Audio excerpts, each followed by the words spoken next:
ನಮಸ್ತೆ ಸ್ನೇಹಿತರೆ, DN media YouTube ಚಾನಲ್ಗೆ ನಿಮ್ಮೆಲ್ಲರಿಗೂ ಪ್ರೀತಿಯ ಸ್ವಾಗತ. ಎಲ್ಲ ಅಂದ್ಕೊಂಡಂತೆ ಆಗಿದ್ರೆ ಅದೊಂದು ಭವ್ಯ ಮಹಲ್ ಆಗಬೇಕಾಗಿತ್ತು, ಜನರ ಕಲರವದಲ್ಲಿ ತುಂಬಿರಬೇಕಾಗಿತ್ತು. ಆದರೆ ಈಗ ಅದು ಭೂತ ಬಂಗಲೆಯಾಗಿದೆ. ಸ್ನೇಹಿತರೆ, 25 ವರ್ಷಗಳ ಹಿಂದೆ ನಡೆದಿದ್ದಂತಹ ಆ ಘಟನೆ ಅಲ್ಲಿ ಇಂದಿಗೂ ನೆನಪಾಗಿ ಕಾಡ್ತಾ ಇದೆ. ಈ ಘಟನೆಗೆ ಆ ಪಾಳು ಕಟ್ಟಡ ಸಾಕ್ಷಿಯಾಗಿ ನಿಂತಿದೆ. ಸ್ನೇಹಿತರೆ, ಗೋವಾ ಈ ಹೆಸರು ಕೇಳಿದ್ರೇನೆ ಎಲ್ಲರ ಕಿವಿ ನೆಟ್ಟಗಾಗುತ್ತೆ. ಯಾಕೆಂದ್ರೆ ಗೋವಾ ಎಂಬುದು ಪ್ರವಾಸಿಗರ ನೆಚ್ಚಿನ ತಾಣ. ರಜಾ ಕಾಲವನ್ನು ಕಳೆಯಲು ಗೋವಾ ಹೇಳಿ ಮಾಡಿಸಿದಂತಹ ಒಂದು ಜಾಗ. ಚಿಕ್ಕ ರಾಜ್ಯವಾದರೂ ಪ್ರವಾಸೋದ್ಯಮ ವಿಚಾರದಲ್ಲಿ ಗೋವಾ ಸಂಪಾದಿಸಿರುವ ಹೆಸರು ತುಂಬಾ ದೊಡ್ಡದು. ಸ್ನೇಹಿತರೆ, ದಕ್ಷಿಣ ಗೋವಾದ ಕೆನಕೋನಾದಲ್ಲಿ ಅಗೋಂಡ ಎಂಬ ಹಳ್ಳಿ ಇದೆ. ಈ ಅಗೋಂಡ ಸುಂದರ ಬೀಚ್ಗೆ ಫೇಮಸ್. ಅದು ಅಲ್ಲದೆ ಇದು ಆಮೆಗಳ ನೆಚ್ಚಿನ ತಾಣ ಕೂಡ ಹೌದು. 4 ಕಡಲ ತೀರಗಳಲ್ಲಿ ಆಮೆಗಳು ಗೂಡು ಕಟ್ಟುವ ತಾಣಗಳಾಗಿ ಗುರುತಿಸಿಕೊಂಡಿರುವ ಏಕೈಕ ಕಡಲ ತೀರವಿದು. ಸಾವಿರಾರು ಪ್ರವಾಸಿಗರನ್ನು ಸೆಳೆಯುವ ಸುಂದರ ಕಡಲ ತೀರ ಅಗೋಂಡ. ಆದರೆ ಇಂತಹ ಅಗೋಂಡ ತೀರದಲ್ಲೊಂದು ಕಟ್ಟಡ ಇದೆ. ಈ ಕಟ್ಟಡ ಇಂದಿಗೂ ಭಯ ಹುಟ್ಟಿಸುವ ತಾಣವಾಗಿ ಮಾರ್ಪಟ್ಟಿದೆ. ಸ್ನೇಹಿತರೆ, ಈ ಬೀಚ್ನ ಒಂದು ಕಡೆಯ ಭಾಗದಂತೆ ಕಾಣುವ ಜಾಗದ ಕಾಡಿನ ಹಾದಿಯಲ್ಲಿ ಅಥವಾ ಮುಖ್ಯ ರಸ್ತೆಯ ಕೊನೆಯ ತನಕ ಸಾಗಿದರೆ ಅದೊಂದು ಜಾಗದಲ್ಲಿ ಸಿಗುತ್ತದೆ ಒಂದು ಪಾಳು ಕಟ್ಟಡ. ಈ ಕಟ್ಟಡದ ನಿರ್ಮಾಣ ಕಾರ್ಯವು ಪೂರ್ಣಗೊಂಡಿಲ್ಲ. ಒಂದೊಮ್ಮೆ ಈ ಕಟ್ಟಡ ನಿರ್ಮಾಣ ಕಾರ್ಯ ಪೂರ್ಣಗೊಂಡಿದ್ರೆ ಇದೊಂದು ಭವ್ಯ ಕಟ್ಟಡ ಆಗುವುದರಲ್ಲಿ ಸಂಶಯವೇ ಇರಲಿಲ್ಲ. ಆದರೆ ಕಾಲದ ಹೊಡೆತ ಈ ಕಟ್ಟಡವನ್ನ ನಿಗೂಢ ತಾಣವನ್ನಾಗಿ ಭಯ ಹುಟ್ಟಿಸುವ ಜಾಗವಾಗಿ ಪರಿವರ್ತನೆ ಮಾಡಿದೆ. ಈಗ ಈ ಅಪೂರ್ಣ ಕಟ್ಟಡದ ಜಾಗವನ್ನೆಲ್ಲ ಮರಗಿಡಗಳು ಆವರಿಸಿವೆ. ವೈಭವದ ದಿನಗಳನ್ನು ನೋಡಬೇಕಾಗಿದ್ದ ಈ ಕಟ್ಟಡ ಈಗ ಪಾಳು ಬಿದ್ದು ಅಕ್ಷರಶಃ ಭೂತ ಬಂಗಲೆಯಾಗಿದೆ. ಸ್ನೇಹಿತರೆ, ಇಲ್ಲಿ ಇಡುವ ಒಂದೊಂದು ಹೆಜ್ಜೆಯಲ್ಲೂ ಎದೆಯಲ್ಲಿ ಭತ್ತ ಕುಟ್ಟಿದ ಅನುಭವವನ್ನು ತರುತ್ತದೆ. ಇದಕ್ಕೆ ಕಾರಣ ಈ ಕಟ್ಟಡಕ್ಕೆ ದೆವ್ವದ ಹೋಟೆಲ್ ಎಂಬ ಹೆಸರು ಬಂದಿದೆ. ಸ್ಥಳೀಯರು ಈಗಲೂ ಈ ಕಟ್ಟಡದ ಬಳಿ ಹೋಗಲು ಹೆದರುತ್ತಾರೆ. ಸುಮಾರು 25 ವರ್ಷದ ಹಿಂದೆ ಈ ಕಟ್ಟಡ ನಿರ್ಮಾಣ ಕಾಮಗಾರಿ ಆರಂಭವಾಗಿತ್ತು.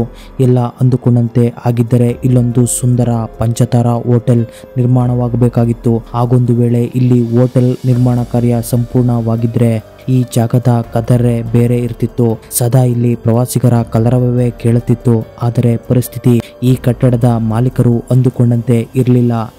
ಈಗ ಇದಕ್ಕೆ ಗೋಸ್ಟ್ ಹೋಟೆಲ್ ಅಥವಾ ದೆವ್ವಗಳ ಹೋಟೆಲ್ ಎಂದು ಎಲ್ಲರೂ ಕರೀತಾರೆ. ಆದರೆ ಈ ಕಟ್ಟಡದ ಮೂಲ ಹೆಸರು ಸಿನಾ ಹೋಟೆಲ್. ಸುಂದರ ರೆಸಾರ್ಟ್ ನಿರ್ಮಾಣದ ಕನಸು ಹೊತ್ತೆ ಈ ಕಟ್ಟಡ ಕಾಮಗಾರಿ ಶುರುವಾಗಿತ್ತು. ಬೀಚ್ಗಿಂತ ಎತ್ತರ ಪ್ರದೇಶದಲ್ಲಿ ಈ ಕಟ್ಟಡ ನಿರ್ಮಾಣವಾಗುತ್ತಿದ್ರಿಂದ ಇಲ್ಲಿಂದ ಕಡಲ ತೀರದ ವಿಹಂಗಮ ನೋಟವನ್ನು ಸವಿಯಬಹುದಾಗಿತ್ತು. ಆದರೆ ಇಲ್ಲಿ ಆಗಿದ್ದೇ ಬೇರೆ. ಕಟ್ಟಡ ನಿರ್ಮಾಣದ ಕಾಮಗಾರಿ ಖುಷಿಯಾಗೇ ಸಾಗ್ತಾ ಇತ್ತು. ಆಗ ಎದುರಾಗಿತ್ತು ಒಂದು ದೊಡ್ಡ ಸಂಕಷ್ಟ. ಈ ಸಂಕಷ್ಟವನ್ನು ಬಹುಶಃ ಯಾರು ಕೂಡ ನಿರೀಕ್ಷಿಸಿರಲಿಲ್ಲ. ಪರಿಣಾಮ ದೊಡ್ಡ ಪಂಚತಾರ ಹೋಟೆಲಿನ ಕನಸು ಅರ್ಧದಲ್ಲೇ ಕಮರಿ ಹೋಗಿತ್ತು. ಕಟ್ಟಡ ನಿರ್ಮಾಣ ಕಾಮಗಾರಿ ಶುರುವಾದ ಬಳಿಕ ಒಂದಷ್ಟು ಕಾನೂನಾತ್ಮಕ ತೊಡಕುಗಳು ಇಲ್ಲಿ ಎದುರಾಗಿದ್ವು. ಇದರ ನಡುವೆ ಈ ಹೋಟೆಲಿನ ಮಾಲೀಕರೊಬ್ಬರು ಕೊಲೆಯಾಗಿ ಹೋಗಿದ್ರು. ಈ ಕೊಲೆಯ ಬಳಿಕ ಈ ಕಟ್ಟಡ ನಿರ್ಮಾಣ ಕಾಮಗಾರಿಯೇ ನಿಂತು ಹೋಗಿತ್ತು. ಹೀಗೆ ನಿಂತು ಹೋದ ಕಾಮಗಾರಿ ಮತ್ತೆ ಶುರುವಾಗಬಹುದು ಎಂದು ಜನರು ನಿರೀಕ್ಷಿಸಿದ್ರು.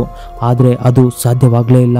ಪರಿಣಾಮ ಅಂದಿನಿಂದ ಇಂದಿನ ತನಕ ಈ ಕಟ್ಟಡ ಪಾಳು ಬಿದ್ದು ಕಾಲದ ಹೊಡೆತಕ್ಕೆ ತನ್ನ ಕಳೆಯನ್ನೇ ಕಳೆದುಕೊಂಡಿತ್ತು. ಈಗ ಇದರಲ್ಲಿ ಪ್ರಾಣಿಗಳು, ಹಾವು, ಪಕ್ಷಿಗಳ ನೆಚ್ಚಿನ ತಾಣವಾಗಿ ಮಾರ್ಪಟ್ಟಿದೆ. ಈ ಕಟ್ಟಡ ಜನರನ್ನು ಭಯ ಹುಟ್ಟಿಸುವ ಜಾಗವಾಗಿಯೂ ಕೂಡ ಬದಲಾಗಿದೆ. ಮಾಲೀಕನ ಕೊಲೆಯ ನಂತರ ಕಟ್ಟಡದ ನಿರ್ಮಾಣ ಕಾಮಗಾರಿ ನಿಂತ ಮೇಲೆ ಈ ಕಟ್ಟಡ ಪಾಳು ಬಿದ್ದಿತ್ತು.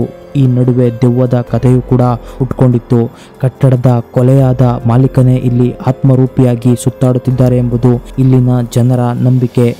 ಹೀಗಾಗಿ ಈ ಕಟ್ಟಡದ ಒಳಗೆ ಮರ ಗಿಡಗಳು ಬೆಳೆಯುವಂತಹ ಪರಿಸ್ಥಿತಿ ನಿರ್ಮಾಣವಾಗಿತ್ತು. ಹೀಗೆ ಭವ್ಯ ಕಟ್ಟಡವಾಗಿ ಮೆರೆಯಬೇಕಾಗಿದ್ದ ಈ ಕಟ್ಟಡ 25 ವರ್ಷಗಳಿಂದ ಹಾಳು ಕೊಂಪೆಯಾಗಿದೆ. ಈ ಬಗ್ಗೆ ಗೊತ್ತಿರುವ ಒಂದಷ್ಟು ಜನ ಇಲ್ಲಿಗೆ ಭೇಟಿ ಕೊಟ್ಟು ಈ ಕಟ್ಟಡವನ್ನು ನೋಡಿ ಹೋಗ್ತಾರೆ. ನಿಜವಾಗಿಯೂ ದೆವ್ವ ಭೂತ ಇದೆಯಾ ಎಂಬುದು ನಮಗೆ ಗೊತ್ತಿಲ್ಲ. ಆದರೆ ಸುಂದರ ಕನಸಿನೊಂದಿಗೆ ಶುರುವಾದ ಈ ಕಟ್ಟಡ ಈಗ ದುಸ್ವಪ್ನವಾಗಿ ಕಾಡ್ತಾ ಇದೆ. ತನ್ನ ದುಸ್ಥಿತಿಯನ್ನು ಸಾರುವುದರ ಜೊತೆಗೆ ದೆವ್ವಗಳ ಕಥೆಯನ್ನು ಜೀವಂತವಾಗಿಡುವಂತೆ ಮಾಡಿದೆ ಈ ಅಪೂರ್ಣವಾದ ಹೋಟೆಲ್.